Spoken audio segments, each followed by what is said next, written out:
You know, I really wish I had scented decks, because although it's great that this looks like a watermelon, it would be even better to have a watermelon. Maybe one day we'll have edible cards, which is great, but also kind of sucks. But, you know, you got to balance it out.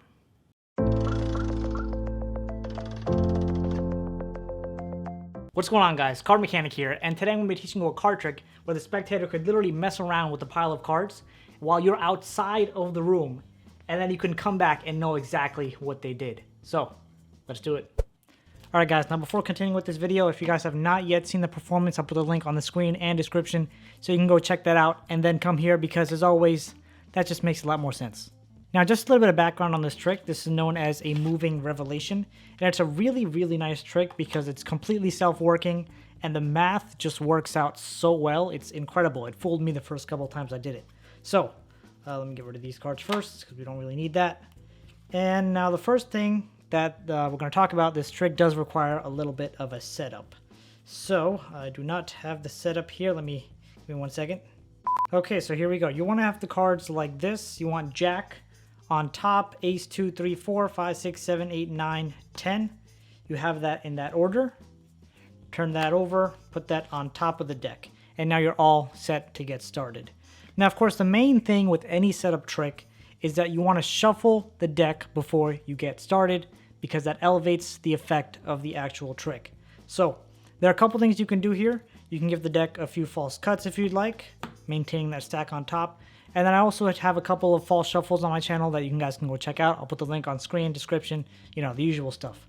So now, pulled your deck out, you've shuffled it up, right? Shuffled it up.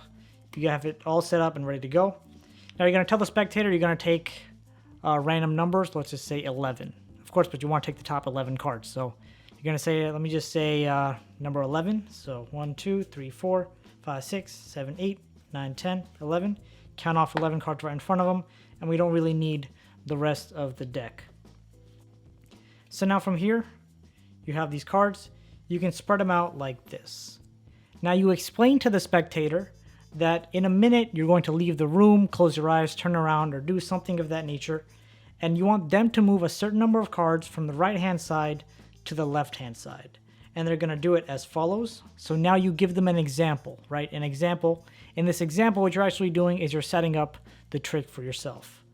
Okay, so now let's say 6. So you move 1, take it from this side, put it underneath that last card here. That's 1, 2, 3, 4, 5, 6. Then you tell them they would square it up and leave it here. Ask if they have any questions. If they do not, then spread those cards out again. And now you leave the room and let them do their thing. So this is where it gets really cool, because now the spectator takes any number of cards they want. But one thing you have to actually make sure to tell them before is that they cannot move more than 10 cards. Okay, that's key. So let's just say they decide to move 2 cards. So they take 1, 2, square that all up and leave it here. Now you come back, you go ahead and spread those cards out. And now the one thing you have to remember is how many cards you moved in the beginning. So you know you moved 6 cards in the beginning. So now what's going to happen is you're just going to count to that 6th position. 1, 2, 3, 4, 5, 6. And you'll see that 6th card, the value at that 6th card will be the number of cards they moved, which was 2. Like that's pretty cool, right? I think that's pretty cool. Anyway, you take that card, show it to the spectator, and you're like, okay, well, that was okay. Chances of that happening, 1 in 11. So you put that card back where you found it. Again, that's key, putting it back where you found it. And now you tell the spectator, let's do it again. But now here, the first key number you remembered was 6. The second time around, you're going to have to remember 6 plus the number of cards the spectator moved, which was 2. So the next key number you're going to remember is the number 8. Okay, so you go ahead, right? Spread out those cards. You can leave the room. They come back. Let's say now they want to move, 9 cards. So 1, 2, 9, right? They move 9 cards, put it in a pile, leave it here. Now you come back, right? You come back, spread those cards out. And now you remember your key number, 6 plus 2, which is 8. So you count 1, 2, 3, 4, 5, 6, 7, 8. And now that's this 8th card, right? This 8th card will have the value again, which is the number 9. And there you go, the number 9, right? The math is really cool, isn't it? That's so cool.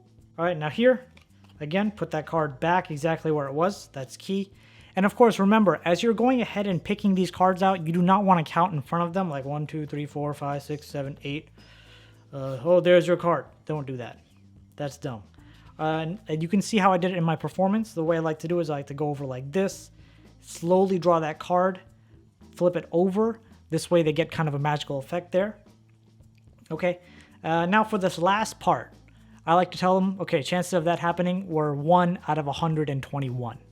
Okay, because 11 squared, 121, math. Okay, so 1 out of 121. That's pretty impressive, but let's take it a bit further.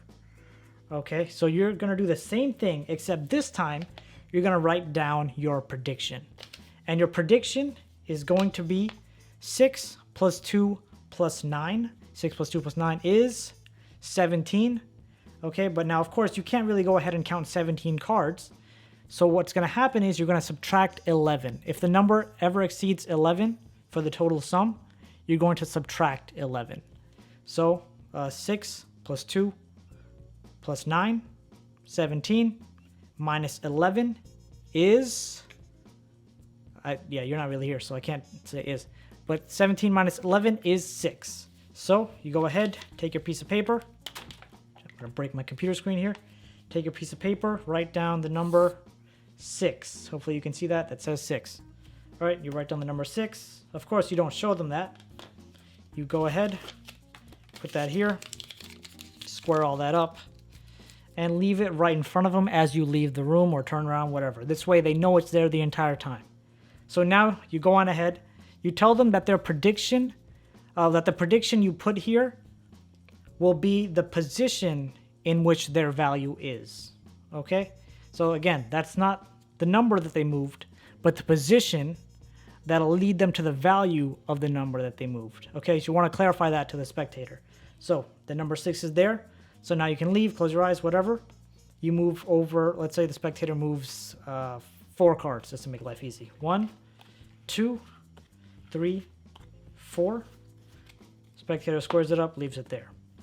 Right, you come back, you spread it out. Tell the spectator to take a look at the prediction. They come over, take a look at the prediction, and it says number 6. So now you can go ahead. You can even have them go ahead. 1, 2, 3, 4, 5, 6. And they moved 4 cards, I believe. And there we go. We have the number 4. Now, there is one special case that I like to talk about. So let's say the cards, again, were spread and they had stopped at the number 4 where we left off last time. So the number was 6. We do 6 plus 4 is 10. Now, let's say, so that's your key number to remember the position of their next card. Let's say you leave the room and they just decide not to move any cards, because that is an option. And sometimes people want to mess with you also. So moving 0 cards is an option. So you come back, you go to that 10th position. So 1, 2, 3, 4, 5, 6, 7, 8, 9, 10. And what you're actually going to run into is the jack. So you want to tell them that the jack symbolizes 0. So anytime you land on jack, that means they have moved 0 cards. And there you guys have it. I think this is a fantastic trick to do because it involves minimal effort, and you can just continue going on and on and on until the spectator's like, nah, I'm done. You're too good at this. I'll pay you whatever money you want to leave me alone. So I hope you guys enjoyed this trick. And if you did, you can go and check out that video right there because it's great. And I'll see you there. Peace out.